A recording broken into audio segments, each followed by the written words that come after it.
নমস্কার, নন্দিনী সাতকাহনের আরও একটি নতুন এনার্জেটিক ব্লগে আপনাদের স্বাগত। আশা করি সবাই সুস্থ এবং ভালো আছেন। এখন সকাল প্রায় 6:30 মতো বাজে।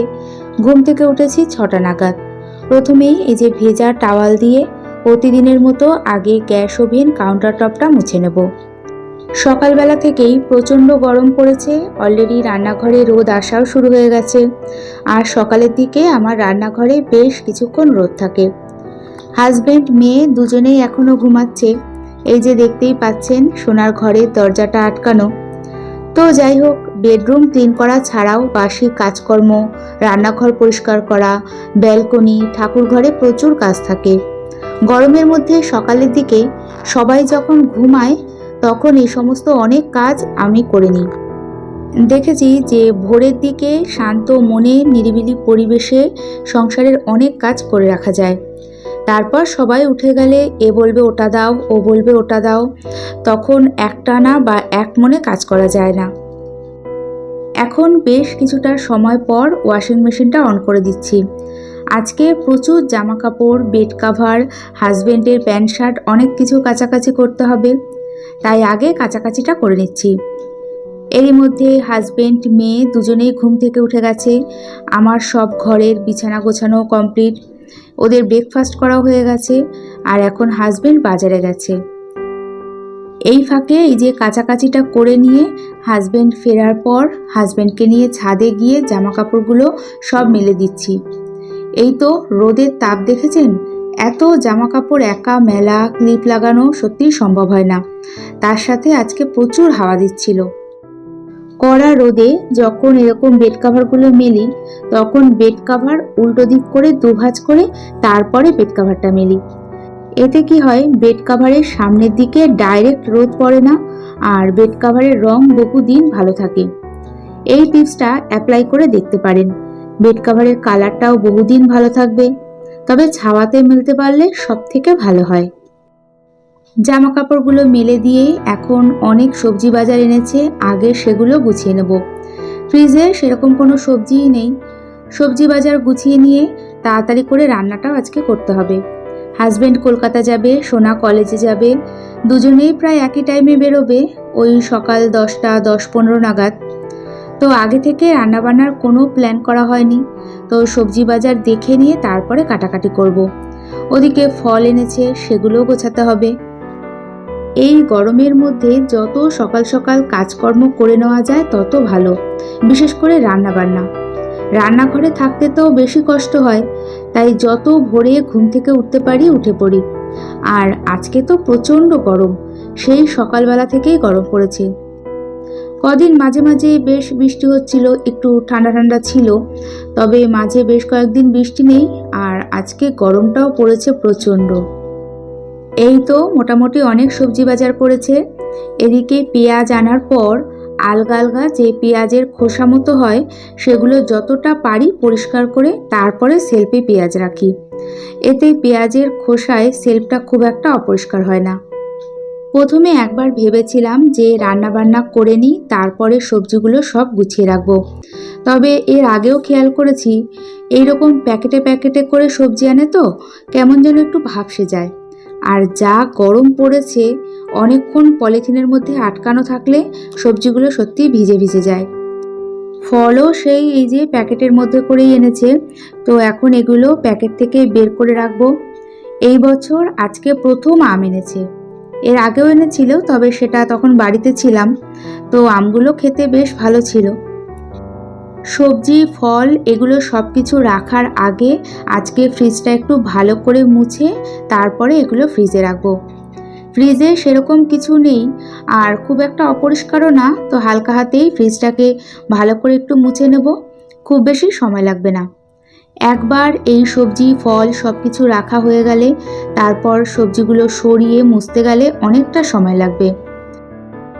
আমাদের প্রত্যেকের সংসারেই এরকম অনেক কাজ থাকে যেগুলো রেগুলার কাজের মধ্যে পড়ে না, অথচ 2-3 মিনিটে জাস্ট একটু পরিষ্কার করলেই হয়ে যায়।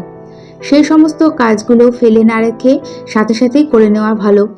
তো আমার তো বেশ সুবিধা হয় এতে, তাছাড়া দেখতেও ভালো লাগে, আর একটু একটু করে পরিষ্কার করলে খুব একটা অপরিষ্কারও হয় না।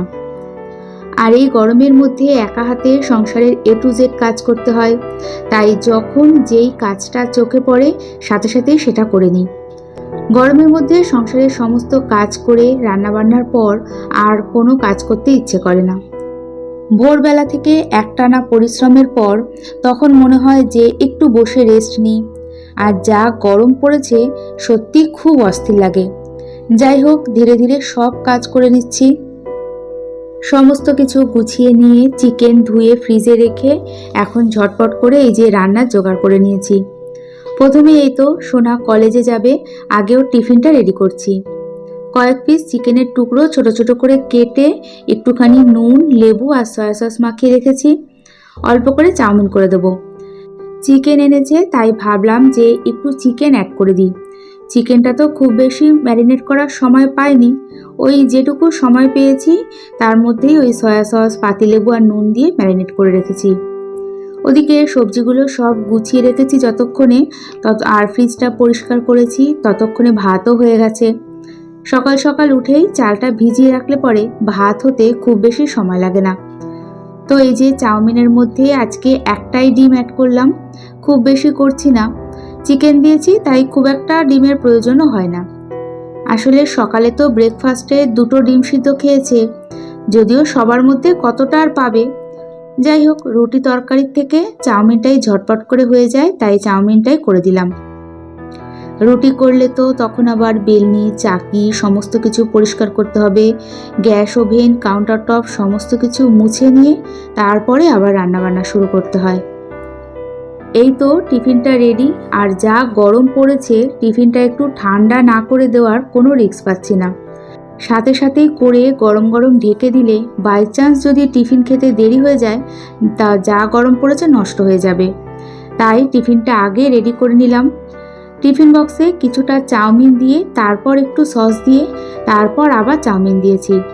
এইভাবে দিলে খাওয়ার সময় সব জায়গায় সসের টেস্টটা ব্যালেন্স থাকে। না হলে ওই সব বন্ধুরা মিলে একসাথে খায় তো এক একজন সস পায়, আবার এক একজন পায় না।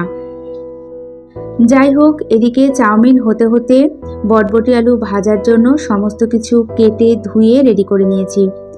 হাজবেন্ড আবার এই বটবটি আলু ভাজা খেতে খুব ভালোবাসে, আমার আবার খুব একটা পছন্দ হয় না। তো আজকে বটবটি ভাজার মধ্যে একটা পেঁয়াজ অ্যাড করেছি, আর খুব বেশি সময় লাগে না এটা ভাজতে, খুব তাড়াতাড়ি হয়ে যায়। আর করব আলু পটলের তরকারি।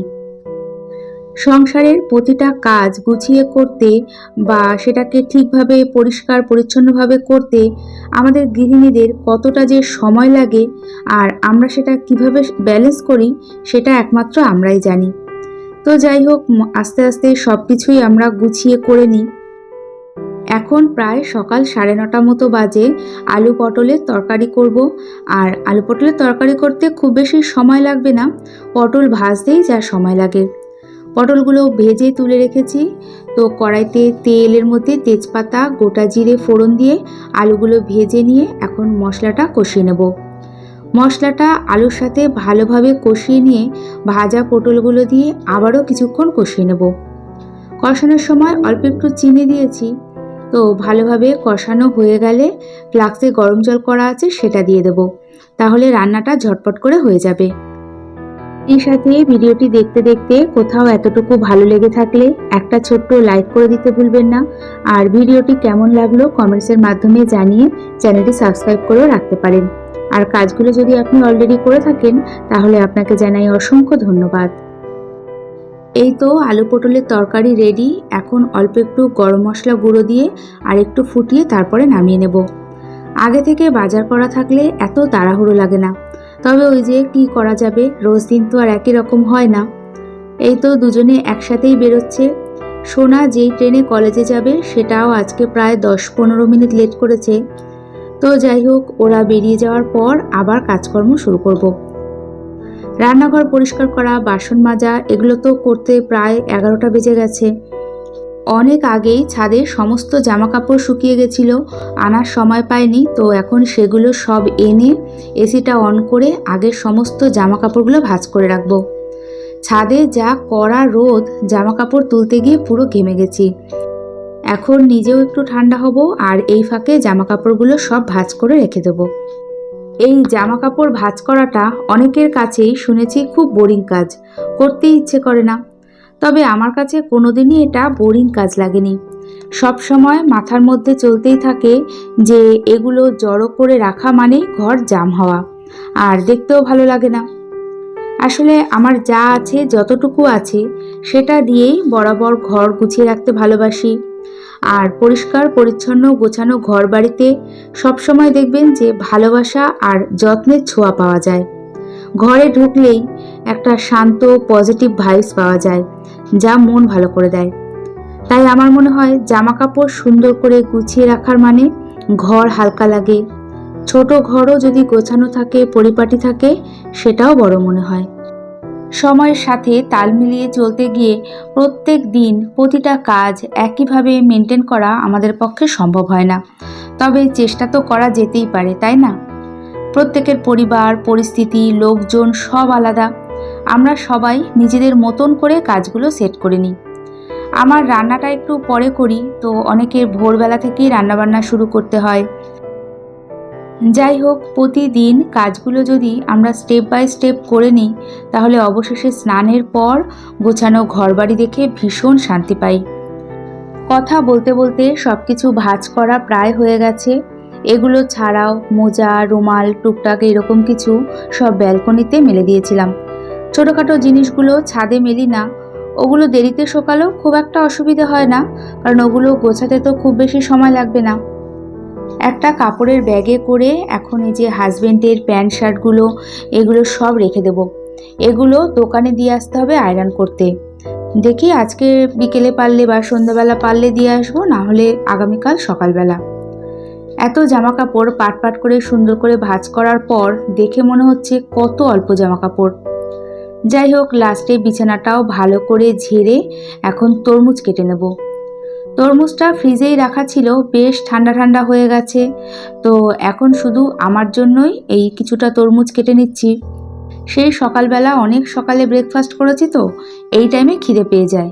তো আজকে একটু দেরিই হয়ে গেল। তরমুজ খেতে খেতে এরই সাথে আবারও দেখা হবে, এই আশা নিয়ে আজকে ভিডিওটি এখানেই শেষ করছি। এতক্ষণ আমার সাথে থাকার জন্য অনেক ধন্যবাদ।